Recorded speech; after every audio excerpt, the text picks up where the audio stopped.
Okay, hi everyone, welcome back to this video series on cryptocurrency. In the diagram, a randomly chosen node X received the triangle block first and extended the star chain with it. Node X selected the chain with triangle blocks as the main chain. Later, node X also received the upside down triangle block. Since it was received second, it is assumed to have lost the race, yet the upside down triangle block is not discarded. It is linked to the star block parent and forms a secondary chain, while node X assumes it has correctly selected the winning chain.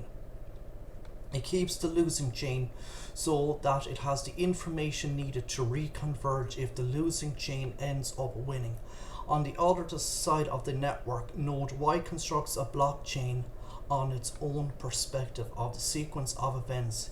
It received upside down triangle first and elected that chain as the winner. When it later received triangle block, it connected it to the star block parent as a secondary chain. Neither side is correct or incorrect. Both are valid perspectives of the blockchain. Only in hindsight will one prevail based on how these two competing chains are extended by additional work. Mining nodes with perspectives reassembled, node X will immediately begin mining a candidate block that extends the chain with triangle at its tip. By linking triangle as the parent of the candidate block, they are voting with their hash power. Their vote supports the chain that they have elected as the main chain. Any mining node with perspective reassembles node Y will start building the candidate node with upside down triangle at its parent, extending the chain as they believe it is the main chain, and so the race begins. Forks are almost always resolved within one block. While part of the network hashing power is dedicated to building on top of the triangle as the parent, another part of the hashing power is focused on building on top of upside down triangle. Even if the hashing power is almost evenly split, it is likely that one set of miners will find a solution and propagate it before the other set of miners have found any solutions. Let's say, for example, that the miners building on top of the triangle find a new block rhombus that extends the chain, e.g. star triangle rhombus. They immediately propagate this new block to the entire block. I'll just move myself out of the way here. See it as a valid solution as shown in figure 10.5. All the nodes that had chosen triangle as the winner in the previous round will simply extend the chain one more block. The node that chose upside down triangle is the winner. However, you will see two chains, star triangle rhombus and star upside down triangle. The chain star triangle rhombus is now longer, more cumulative work than the other chain. As a result, those nodes will set the chain star triangle rhombus as the main chain and change the star upside down triangle chain to a secondary chain as shown in figure 10.6.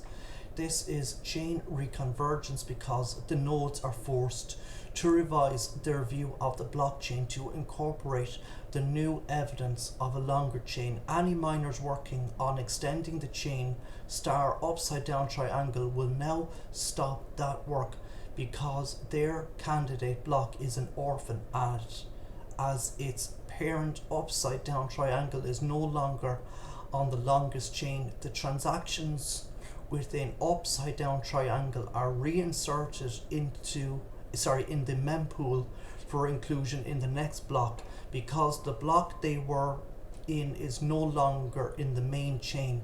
The entire network reconverges on a single blockchain, star triangle Rumpus, and Rumpus as the last block in the chain.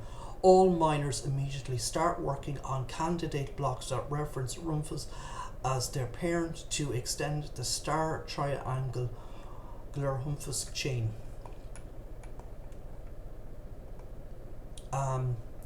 It is theoretically possible for a fork to extend to two blocks if the two blocks are found almost simultaneously by the miners on opposite sides of a previous fork. However, the chance of that happening is very low, whereas one block fork might occur every day. A two block fork occurs at mostly once every few weeks. Bitcoin's block interval of 10 minutes is a design compromise between fast confirmation times, settlement of transactions, and the possibility of a fork.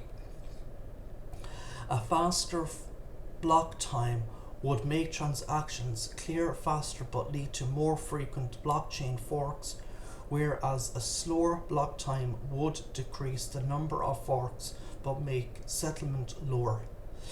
Managing the hashing rate. Bitcoin mining is extremely competitive industry.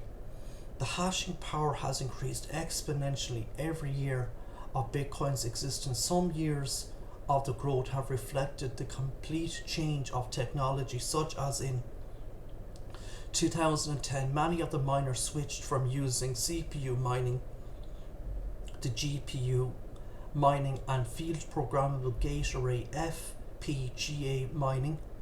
In 2013, the introduction of ASIC mining led to another giant leap in mining power by placing the SHA-256 function directly on silicon chips specialized for the purpose of mining. The first such chips could deliver more mining power in a single box than the entire Bitcoin network in 2010. The following list shows the total hashing power of the Bitcoin network over the first 8 years of operation. 2009, 0.5 mH, second 8 mH, sec 16 growth. 2010, 8 mH, 116 GH sec 14 500 growth. 2011, 16 GH, 90 H sec 562 growth. 2012, 90 H sec 23 TH 2.5 growth. 2013, 23 to 3 H sec 10 PH sec 450 growth. 2014, 10 PH sec 300 PH 3000 growth. 2015, 300 PH sec 800 PH sec 266 growth. 2016, 800 PH sec 2.5 EH sec 312 growth. In the chart in figure 1017, we can see that Bitcoin's network hashing power increased over the past 2 years, and as you can see, the competition between miners and the growth of Bitcoin has resulted in an exponential increase in the hashing power, total hashes per second across the network. As the amount of hashing power applied to the mining Bitcoin has exploded, the difficulty has risen to match it. The difficulty metric in the chart shown in figure 10.8 is measured as a ratio of current difficulty over minimum difficulty, the difficulty of the first block. In the last 2 years, the ASIC mining chips have become increasingly denser, approaching the cutting edge of silicon fabrication with a size feature resolution of 16 nanometers nm. Currently, ASIC manufacturers are aiming to overtake general purpose CPU chip manufacturers, designing chips with a feature size of 14 nm. Because the profitability of mining is driving the industry even faster than general computing, there are no more giant leaps left in Bitcoin mining because the industry has reached the forefront of Moore's law, which stipulates that computing density will double approximately every 18 months. Still, the mining power of the network continues to advance at an exponential pace as the race for higher density chips is matched with a race for higher density data centers with thousands of these chips can be deployed. It's no longer about how much mining can be done with one chip, but how many chips can be squeezed into a building while still dissipating the heat and providing adequate power. The extra nonce solution. Since 2012, Bitcoin mining has evolved to resolve a fundamental limitation in the structure of the block header. In the early days of Bitcoin, a miner could find a block by iterating throughout the nonce until the resolution hash was below the target. As difficulty increased, miners often cycled through all 4 billion values of the nonce without finding a block. However, this was easily resolved by updating the block timestamp for account for the elapsed time. Because the timestamp is part of the header, the change would allow miners to iterate through the values of the nonce again with different results. Once mining hardware exceeded 4 GHz, however, this approach became increasingly difficult because the nonce values were exhausted in less than a second, and ASIC mining equipment started pushing and then exceeding the TH-SEC hash rate. The mining software needed more space for nonce values in order to find valid blocks.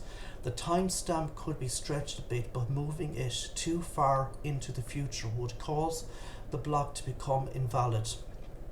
A new source of change was needed in the block header. The solution was to use the Coinbase transaction as a source for extra nonce values. Because the Coinbase script can store between 2 and 100 bytes of data, miners started using that space and extra nonce space, allowing them to explore a much larger range of block header values to find valid blocks. The Coinbase transaction is included in the Merkle tree, which means that any change in the Coinbase script causes the Merkle root to change. 8 bytes of extra nonce plus the 14 bytes of standard nonce allows miners to explore a total of 2968 followed by 280 possibilities per second without having to modify the timestamp. If in the future miners could run through all these possibilities, they could then modify the timestamp. There is also more space in the Coinbase script for future expansion of the extra nonce space. So I'm going to leave it here today for this video. If you like listening, please consider like, sharing and subscribing. Thank you.